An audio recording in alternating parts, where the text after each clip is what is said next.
ഇന്നലെ മാസച്യൂസെറ്റ്സ് എന്ന അമേരിക്കയിലെ സംസ്ഥാനത്ത് ബോസ്റ്റൺ എന്ന് പറഞ്ഞ സിറ്റിയിൽ ഇന്ത്യൻ വംശജരായ 10 ആൾക്കാരെ ഇൻഡിക്റ്റ് ചെയ്തിരിക്കുകയാണ് ഡിപ്പാർട്ട്മെൻറ്റ് ഓഫ് ജസ്റ്റിസ്. നിയമവകുപ്പ് ഡിപ്പാർട്ട്മെൻറ്റ് ഓഫ് ജസ്റ്റിസാണ് ഇവരെ കുറ്റാരോപിതരായിട്ട് മുദ്രകുത്തിയിരിക്കുന്നത്. ഇവർ ഗുജറാത്ത് വംശജരാണ്. രാംഭായ് പട്ടേൽ എന്ന ഒരു വ്യക്തിയുടെ നേതൃത്വത്തിൽ ഇവർ ചെയ്ത കുറ്റം എന്ന് പറയുന്നത്, അമേരിക്കയിൽ വിസ എന്ന് പറഞ്ഞൊരു വിസയുണ്ട്. അത് ഇവിടുത്തെ ലോ എൻഫോഴ്സ്മെൻറ്റായിട്ട് എന്തെങ്കിലും ക്രൈമിൽ പെടാം, അതല്ലെങ്കിൽ എന്തെങ്കിലും ഫിസിക്കൽ അബ്യൂസ് സംഭവിച്ചവർ, അല്ലെങ്കിൽ മാനസികമായിട്ട് അബ്യൂസ് സംഭവിച്ചവർ. മുൻ കാലഘട്ടങ്ങളിൽ ഈ വിസ കിട്ടുന്നതിന് എളുപ്പമായിരുന്നു, ബൈഡനും ഒബാമയൊക്കെ ഉണ്ടായിരുന്ന കാലഘട്ടത്തിൽ. ഇപ്പോൾ ട്രംപ് വന്നപ്പോൾ നമ്മളൊരു കാര്യം മനസ്സിലാക്കേണ്ടത്, അദ്ദേഹത്തിൻ്റെ കീഴിൽ പ്രവർത്തിക്കുന്ന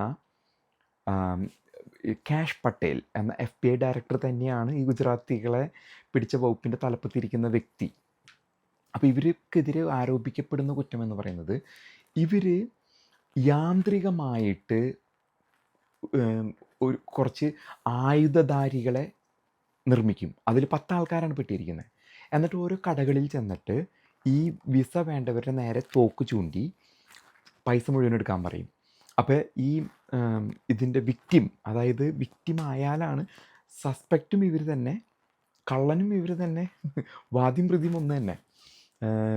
ഈ പണം എടുത്ത് കൊടുക്കുന്നത് CCTV. അപ്പോൾ ഒരു പോലീസ് ലോ എൻഫോഴ്സ്മെൻറ്റ് വരുന്ന സമയത്ത് ആ CCTV അവർ നിരീക്ഷിക്കും, എന്തൊക്കെയാണ് ഇതിൽ നടന്ന പറയുന്ന ക്രൈം എങ്ങനെയാണ് നടന്നതെന്ന് അറിയാൻ വേണ്ടി.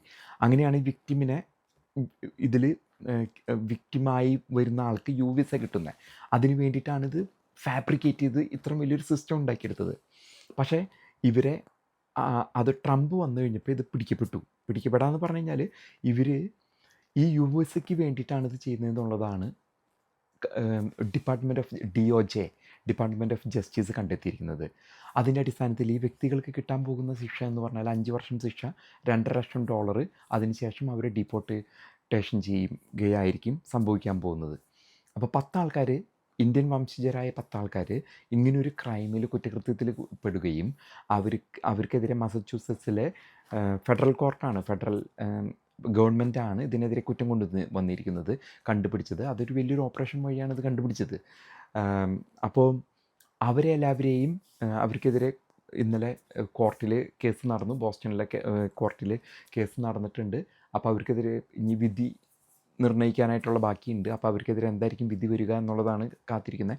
5 വർഷം വരെ ശിക്ഷയും $2.5 ലക്ഷം പിഴ. അതിനുശേഷം അവരെ കയറ്റി അയക്കുക. അപ്പോൾ പിഴ അടക്കണമെങ്കിൽ അവരുടെ സ്ഥാവര ജംഗമ സ്വത്തുക്കൾ, ഇതുമായിട്ട് ബന്ധപ്പെട്ടവരൊക്കെ ഇതിൽ പെടുന്നതായിരിക്കും. 10 ആൾക്കാർ ചിലപ്പോൾ ഒരുപക്ഷെ ഡീപ്പോർട്ട് ചെയ്യുന്നതായിരിക്കും സംഭവിക്കാൻ പോകുന്നത് എന്ന് വേണം നമുക്ക് ഇന്നലെ വരെ കിട്ടിയിരിക്കുന്നത് ഇതിൽ നിന്നും മനസ്സിലാക്കാനായിട്ട്.